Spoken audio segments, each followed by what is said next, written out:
Привет, красотка. Давай знакомиться. Вот это зря. Знакомься, мои братья. Не-не-не, вы меня неправильно поняли.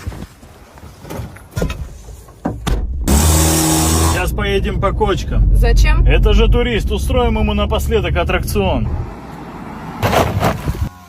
Ваши документы. Что-то случилось? Ну-ка, выйди, открой багажник. Давай, тяни его. А лопата тебе зачем? На случай важных переговоров. А в салоне у тебя кто? Добрый день. А это что? Подарок от Деда Мороза. А чё мешок такой странный? Да там и подарок так себе. Ладно, езжайте. Ну что, либо женишься, либо... Да я так-то и не против, но такой красавица. Не, брат, по нашим обычаям сначала нужно выдать замуж старшую. Привет, красавчик. Да ну нахрен.